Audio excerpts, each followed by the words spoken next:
ಆ, ಹಿಂದೆ ಬಂದಿದ್ರಿ ಸಚಿವರು ಭೂಮಿ ಪೂಜೆ ಮಾಡಿ ಅಂತ ಇಷ್ಟು ತ್ವರಿತವಾಗಿನೇ ಜನಕ್ಕೆ ಗಾರ್ಡನ್ ಕೊಡುವಂಥದ್ದು, ಸಾಲು ಮರದ ತಿಮ್ಮಕ್ಕ ಉದ್ಯಾನವನ ಅರ್ಪಣೆ ಮಾಡುವಂಥದ್ದು ಇನ್ನೆಷ್ಟು ದಿನದಲ್ಲಿ ಮಾಡಬಹುದು?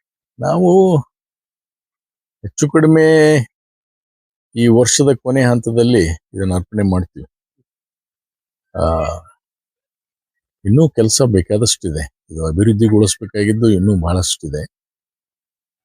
ಏನು ಒಂದು ಕಲ್ಪನೆ ಇದೆ, ಈ ನಮ್ಮ ಊರಿನ ಜನರ ಕಲ್ಪನೆ ಇದೆ ಮತ್ತು ಇಲಾಖೆಯವ್ರ ಕಲ್ಪನೆ ಇದೆ ಮತ್ತು ನಮ್ಮದು ಒಂದ್ ಸ್ವಲ್ಪ ಮಟ್ಟಿಗೆ ಇರ್ತಕ್ಕಂಥ ವಿಚಾರಗಳದಾವ. ಎಲ್ಲಾನು ಕ್ರೋಢೀಕರಿಸಿ ಇದನ್ನ ಅಭಿವೃದ್ಧಿಗೊಳಿಸ್ಬೇಕಾದ್ರೆ ಸಾಕಷ್ಟು ಇನ್ನೂ ನಾವು ಪ್ರಯತ್ನ ಮಾಡಬೇಕಾಗಿದೆ. ಆದ್ರೆ ಈಗ ಇಲ್ಲಿವರೆಗೂ ಏನಾಗಿದೆ ನೋಡಿದಾಗ ಬಹಳ ಸಂತೋಷ ಅನಿಸ್ತಾ ಇದೆ. ಬಹಳ ಒಳ್ಳೆ ಕೆಲಸವನ್ನು ಮಾಡಿದಾರೆ ಅಧಿಕಾರಿಗಳು ಮತ್ತು ಬಹಳ ಶ್ರದ್ಧೆಯಿಂದ ಕೆಲಸ ಮಾಡಿದ್ದಾರೆ. ನಿಜವಾಗಿ ಇದು ಕೇವಲ ಒಂದು ಕಣ್ಣ ನೋಟಕ್ಕೆ ಮಾತ್ರವಲ್ಲ, ಪರಿಸರ ರಕ್ಷಣೆ ಯಾವ ರೀತಿಯಾಗಿ ಮಾಡ್ಬೋದು ಅನ್ನುವಂಥ ಕಲ್ಪನೆ ಕೂಡ ಇಲ್ಲಿ ಬರುತ್ತೆ. ಈ ತರ ಸಣ್ಣದಾಗ್ಲಿ, ಪಂಚಾಯತಿ ಲೆವೆಲ್ನಲ್ಲಾಗಲಿ ಪುರಸಭೆ ಲೆವೆಲ್ನಾಗಲಿ ಎಲ್ಲೇ ಒಂದು 3 ಎಕರೆ 4 ಎಕರೆ ಸಿಕ್ಕರು ಕೂಡ ಈ ರೀತಿ ಸಣ್ಣದಾದಂತ ಒಂದು ಉದ್ಯಾನವನವನ್ನ ಮಾಡೋದ್ರಿಂದ ಆ ಪರಿಸರದಲ್ಲಿ ಸಾಕಷ್ಟು ಬದಲಾವಣೆ ತರಬಹುದು. ಆ ಕಲ್ಪನೆಯಿಂದ ಇದು ಪ್ರಾರಂಭ ಮಾಡಿದ್ದು. ಇವತ್ತು ಬಹಳ ಬದಲಾವಣೆ ಆಗಿದೆ ಅನ್ನುವಂಥದ್ದನ್ನ ನಾನು ಇಚ್ಛೆ ಪಡ್ತೇನೆ ಮತ್ತು ಇದರಿಂದ ಸಾರ್ವಜನಿಕರಿಗೆ ಒಳ್ಳೆ ಪ್ರಯೋಜನ ಆಗ್ತದೆ. ಪ್ರತಿಯೊಂದು ನಮ್ಮ ಮುದ್ದೇಬಿಹಾಳ ತಾಲೂಕದವ್ರಿಗೆ, ವಿಶೇಷವಾಗಿ ಹಳ್ಳಿಯವರಿಗೆ ಮತ್ತು ಶಾಲೆ ಮಕ್ಕಳಿಗೆ ಇಲ್ಲಿ ಬಂದು ಕೇವಲ ನೋಡುವುದಲ್ಲ, ಕಲಿಯುವಂಥದ್ದು ಕೂಡ ಮಾಡುವಂಥದ್ದು ಯೋಚನೆ ಇದೆ. ಇಲ್ಲಿ ಒಂದು ಮಿನಿ ಜೂ ಮಾಡಬೇಕು ಅನ್ನುವಂಥದ್ದು ಹೊಸ ವಿಚಾರ ಬಂದಿದೆ. ಇಲ್ಲಿ ಕೆಲವು ಧಾರ್ಮಿಕ ವಿಚಾರಗಳಿಗೆ ಕೂಡ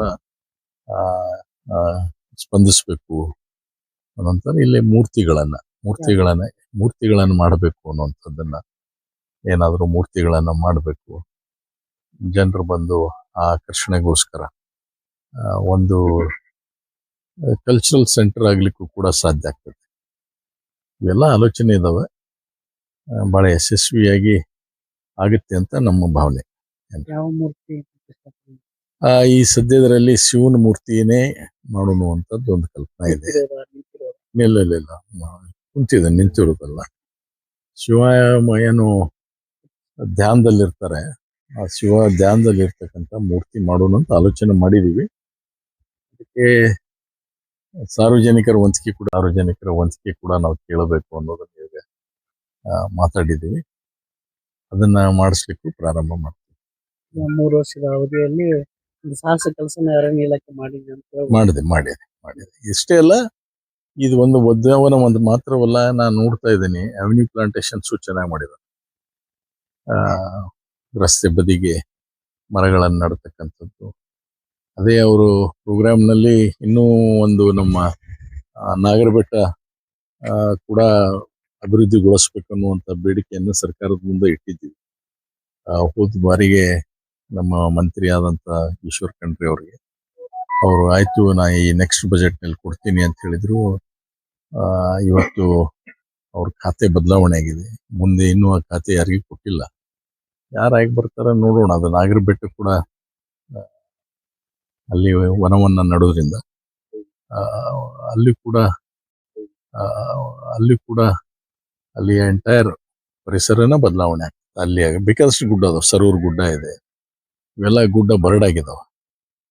ಅದರಿಂದ ಬಹಳ ಜನಕ್ಕೆ ತಪ್ಪು ಕಲ್ಪನೆ ಕೊಡ್ತಾ ಇದ್ದಾರೆ. ಆ ಮೊನ್ನೆ ಗಿಡ ನಟ್ಟಿದ್ದಕ್ಕೆ ಕೆಲವು ಕಡೆ ಹೋಗಿ ನೀವು ಗಿಡ ನಟ್ಟಿರಿ, ನಾವು ಕುರಿ ಮೇಯಿಸ್ತೀವಿ ಅಂತ ಗಲಾಟೆ ಮಾಡಿದ್ದಾರೆ. ಅದೊಂದು ತಪ್ಪು ಕಲ್ಪನೆ. ಈ ಗಿಡಗಳ ಇರೋದ್ರಿಂದ ಆ ತಪ್ಪಲ ಬಿದ್ದು ಎಲ್ಲ ಬಿದ್ದು ಕೆಳಗಡೆ ಫರ್ಟಿಲಿಟಿ ಹೆಚ್ಚಾಗ್ತದೆ, ಸಾಯಿಲ್ ಫರ್ಟಿಲಿಟಿ ಹೆಚ್ಚಾಗ್ತದೆ. ಮತ್ತು ಕುರಿ ಮೇಯುವುದೇನು ಹೆಚ್ಚು ಹುಲ್ಲು ಮೇಯ್ತವೆ. ಆ ಹುಲ್ಲು ನ್ಯಾಚುರಲ್ ಆಗಿ ಬರುತ್ತೆ, ಹುಲ್ಲು ಜಾಸ್ತಿ ಬರುತ್ತೆ, ಬಹಳ ಫಲವತ್ತವಾದಂತ ಹುಲ್ಲು ಬೆಳೆಯುತ್ತೆ. ಕುರಿ ಸಾಗಾಣಿಕೆ ಮಾಡೋರು ಮತ್ತು ಕುರಿ ಏನಪ್ಪಾ ಅಂದ್ರೆ ಮೇಯಿಸ್ತಕ್ಕಂಥವ್ರಿಗೆ ಆ ಮರಗಳಿಂದ ಯಾವ ತೊಂದರೆ ಆಗೋದಿಲ್ಲ. ಅವು ಮರ ಏನಪ್ಪಾ ಅಂದ್ರೆ 8 ಫೂಟು 10 ಫೂಟು ಮೇಲೆ ಹೋದ್ಮೇಲೆ ಅದನ್ನ ರಕ್ಷಣೆ ತನ್ನಷ್ಟಕ್ಕೆ ತಾನೇ ಮಾಡ್ಕೊಳ್ತಿತ್ತು. ಏನು ಅಲ್ಲಿ ಒಬ್ಬ ಗಾಡ್ ಬಿಟ್ಟಿರ್ತಾನೆ, ಕಡಿಬಾರ್ದು ಅಥವಾ ಅದನ್ನ ಸುಲಿಬಾರ್ದು, ಅಷ್ಟು ಬಿಟ್ರೆ ಕೆಳಗಡೆ ಇರ್ತಕ್ಕಂಥದ್ದು ಮೇಸಕ್ಕೆ ಯಾರೂ ತೊಂದರೆ ಮಾಡೋದಿಲ್ಲ. ಅದು ಮಲ್ಟಿಪಲ್ ಬೆನಿಫಿಟ್ ಆಗುತ್ತೆ. ಯಾವಾಗಲೂ ನೇಚರ್ ಅಂದ್ರೆ ಹಿಂಗೆ. ಈಗ ನಾವು ಕುರಿ ಮೇಯ್ತಾವ ಅಂತ ಅಂದ್ಕೂಡನೆ ಕುರಿ ಮೇಯ್ದು ಹಂಗೆ ಹೋಗೋದಲ್ಲೇ ಅಲ್ಲಿ ಹಿಕ್ಕಿ ಹಾಕಿ ಹೋಗ್ತವೆ. ಅದು ಕೂಡ ಮತ್ತೆ ಗೊಬ್ಬರನೇ. ಸೊ ಇದು ಒಂದು ಸೈಕಲ್ ಇದು. ಜನಕ್ಕೆ ತಿಳುವಳಿಕೆ ಇರೋದಿಲ್ಲ. ಆ, ಯಾರೋ ಅದಕ್ಕೊಂದು ತಪ್ಪು ಕಲ್ಪನಾ ಕೊಟ್ಟು ಆ ಒಂದು ಜನರನ್ನ ಕೆರಳಿಸುವಂಥದ್ದು ಇವೆಲ್ಲ ಮಾಡೋದು ಸರಿಯಲ್ಲ. ಎಲ್ಲೆಲ್ಲಿ ಇವತ್ತು ನಾನು ಮೊನ್ನೆ ಓದ್ತಾ ಇದ್ದೆ, ಒಂದು ಪತ್ರಿಕೆಯಲ್ಲಿ ಲೇಖನ ಬಂದಿತ್ತು. ಎಷ್ಟು ಭೂಮಿ ಇತ್ತು, ಈಗ ಎಷ್ಟು ಭೂಮಿ ನಾವು ಉಳಿಸ್ಕೊಂಡಿದ್ದೇವೆ ಅನ್ನುವಂಥದ್ದು ಬಂದಾಗ 70% ಭೂಮಿಯನ್ನ ಮಾನವ ತನ್ನ ಜೀವನಕ್ಕೆ ಮತ್ತು ಇನ್ಫ್ರಾಸ್ಟ್ರಕ್ಚರ್ ಡೆವಲಪ್ಮೆಂಟಿಗೆ, ಮೂಲಭೂತ ಸೌಕರ್ಯಗಳಿಗೆ ಬಳಕೆ ಮಾಡ್ಕೊಂಡಿದ್ದಾನೆ. ಇನ್ನು ಉಳಿದಿದ್ದೇ 30%. ಅದನ್ನು ಕೂಡ ಇವತ್ತು ಬಳಸ್ಬಿಟ್ರೆ ಜಗತ್ತೇ ನಾಶ ಆಗುತ್ತೆ ಅನ್ನುವಂಥದ್ದು ಆರ್ಟಿಕಲ್ ಇದೆ. ಇದ್ರ ಬಗ್ಗೆ ನಾವು ಲಕ್ಷ್ಯ ಕೊಡಬೇಕು ಸ್ವಲ್ಪ. ಎಲ್ಲರೂ ಪ್ರೊಟೆಕ್ಟ್ ಯುವರ್ ನೇಚರ್ ಅಂತ ಒಬ್ಬರು ಬಹಳ ಚೆನ್ನಾಗಿ ಆರ್ಟಿಕಲ್ ಬರೆದಿದ್ದಾರೆ. ಇವೆಲ್ಲನೂ ನಾವು ತಿಳ್ಕೋಬೇಕು. 21ನೇ ಶತಮಾನದಲ್ಲಿ ಇದ್ದೀವಿ.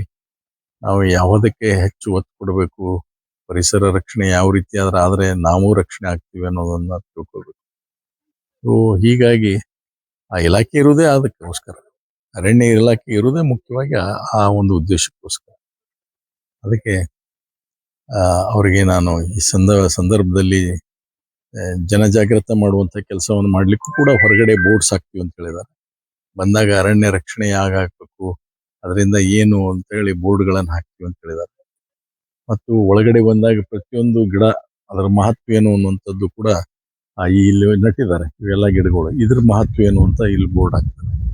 ಸೊ ಹಾಗೆ ಬೇನಿ ಗಿಡದ್ದು ಮಹತ್ವ ಏನು, ಅಥವಾ ನಲ್ಲಿ ಗಿಡದ ಮಹತ್ವ ಏನು, ಇವೆಲ್ಲನೂ ಹಾಕ್ತಾರೆ. ಹುಣಸಿ ಗಿಡದ ಮಹತ್ವ ಏನು, ಇವು ಎಲ್ಲನೂ ಹಾಕೋದ್ರಿಂದ ಜನಕ್ಕೆ ಒಂದು ಮನಸ್ಸಿನಲ್ಲಿ ಜಾಗೃತ ಮೂಡಿಸ್ತಕ್ಕಂಥ, and it becomes a training centre for children. ಅದು ಪರ್ಟಿಕ್ಯುಲರ್ಲಿ ಸ್ಟೂಡೆಂಟ್ಸ್ ನೋಡು, ಒಂದು ಬಾಟನಿಕಲ್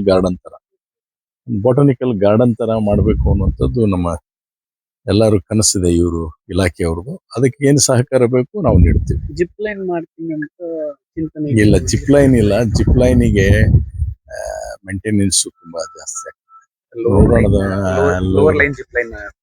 ಮಾಡ್ಬೋದು. ಅದ್ರ ಹಿಂದಗಡೆ ನೋಡೋಣ. ಈ ಸದ್ಯ ಅದಕ್ಕೆ ಅಗೇನು ನಮ್ಮ ಇವ್ರ ಇಲಾಖೆಯಿಂದ ಪರ್ಮಿಷನ್ ತಗೋಬೇಕು. ಜಿಪ್ ಲೈನ್ ಮಾಡ್ಬೇಕಂದ್ರೆ we need to take permission from ಯಾವ ಅಥಾರಿಟಿ. ಅದು ಲಿಫ್ಟ್ಸ್ಗೆ ಅದಕ್ಕೆಲ್ಲ ಕೊಡ್ತಾರಲ್ಲ, ನಮ್ಮ ಬಿಲ್ಡಿಂಗ್ ಲಿಫ್ಟ್, ಅದಕ್ಕೆ ಪರ್ಮಿಷನ್ ಕೊಡ್ತಾರೆ. ಅವ್ರ ಕಡೆಯಿಂದ ಪರ್ಮಿಷನ್ ತಗೋಬೇಕು. ಅದಕ್ಕೆ ಅದನ್ನ ನೋಡೋಣ. ಯಾಕಂದ್ರೆ ಇನ್ವೆಸ್ಟ್ಮೆಂಟ್ಗಳು ಎಲ್ಲ ಮುಂದೆ ಯಾವ್ಯಾವ ರೀತಿಯಿಂದ ಸರ್ಕಾರದಿಂದ ನಾವು ಹಣ ಕೊಡಿಸೋ ಪ್ರಯತ್ನ ಮಾಡೋಣ. But nothing is ruled out. ಇಲ್ಲಿ ಮಾಡೋದಕ್ಕೆ ಏನ್ ಸಾಧ್ಯನೋ ಎಲ್ಲ ಮಾಡುವಂಥದ್ದಕ್ಕೆ ಹಂತವಾಗಿ ಏನ್ ಬೇಕು ಎಲ್ಲ ಮಾಡುವಂಥದ್ದಕ್ಕೆ ಸಾರ್ವಜನಿಕರು ಉತ್ಸಾಹ ಇದೆ, ನಮ್ದು ಉತ್ಸಾಹ ಇದೆ. ಮಿನಿ ಜೂ ಅಂದ್ರೆ ಇದೆ, ನಮ್ಮ ಚಿಗರಿ, ನರಿ, ಇಲ್ಲಿ ಲೋಕಲ್ ಸಿಗ್ತಕ್ಕಂಥ ಪ್ರಾಣಿಗಳೇ ಇವತ್ತು ಕಾಣ್ತಾ ಇಲ್ಲ ನಮ್ಮ ಹುಡುಗರಿಗೆ, ಮಕ್ಕಳಿಗೆ. ವೈಲ್ಡ್ ಡಾಗ್ಸ್ ಕಾಣ್ತಾ ಇಲ್ಲ ಇವತ್ತು. ವೈಲ್ಡ್ ಡಾಗ್ ಅಂದ್ರೆ ಅದು ಆಕ್ಚುಲಿ ಕಾಡಿನಲ್ಲೇ ಇರ್ತಕ್ಕಂಥ ಆ ನಾಯಿಗಳು ಕಾಣಂಗಿಲ್ಲ ಈಗ. ಅಂತ ನಾವು ನೋಡ್ತೀವಿ. ನಾನು ಇದಕ್ಕೆ ಹೋಗಿದ್ದೆ ಆಸ್ಟ್ರೇಲಿಯಾದಾಗ, ವೈಲ್ಡ್ ಡಾಗ್ ಅಂತ ಹಾಕಿ ಕೇಜ್ನಾಗ ಹಾಕಿ, ಇದೇನು ನಾವು ಸಾಕ್ತಿವಲ್ಲ ಇದನ್ನ ಅಂತ ಹೇಳಿದ್ವಿ. ಅವ್ರು ಹೇಳಿದ್ರು ನೋ ದಿಸ್ ವೈಲ್ಡ್ ಡಾಗ್ ಅಂತ, ಇದು ಡೇಂಜರಸ್ ಡಾಗ್ಸ್ ಇವು ಅಂತ ಹೇಳಿದ್ರು. ಹಂಗೆ ನಮ್ಮ ಹುಡುಗರಿಗೆ ಗೊತ್ತಾಗ್ಬೇಕು ಯಾವುದು ಏನು ಅನ್ನೋದು ಗೊತ್ತಾಗ್ಬೇಕು ಸ್ವಲ್ಪ. ಈ ರೀತಿ ಒಂದು ಆಮೇಲೆ ಕೆಲವು ಪಕ್ಷಿಗಳು ಸಣ್ಣ ಕೇಜ್ ಮಾಡಿವಂತ ಕೆಲವು ಪಕ್ಷಿಗಳು, ಎಷ್ಟೋ ಪಕ್ಷಿಗಳು ಇವತ್ತು ಕಣ್ಣಿಗೆ ಬೀಳೋದಿಲ್ಲ, ಮಕ್ಕಳಿಗೆ ಗೊತ್ತಿಲ್ಲ. ಹೀಗಾಗಿ ಅಂತದ್ದು ಒಂದು ಸ್ಮಾಲ್ ಜೂ ಮಾಡ್ಲಿಕ್ಕೆ ಪ್ರಪೋಸಲ್ ಸರ್ಕಾರಕ್ಕೆ ಕೊಟ್ಟು ಪ್ರಯತ್ನ ಮಾಡ್ತೀವಿ. Thank you. ಇನ್ನಷ್ಟು ಸುದ್ದಿಗಾಗಿ ನೋಡ್ತಾ ಇರಿ ಜನರ ಕೂಗು ಯೂಟ್ಯೂಬ್ ಚಾನಲ್. ಇದು ನಿಮ್ಮದೇ ಧ್ವನಿ. ಸಬ್ಸ್ಕ್ರೈಬ್ ಮಾಡಲು ಮರೆಯಬೇಡಿ.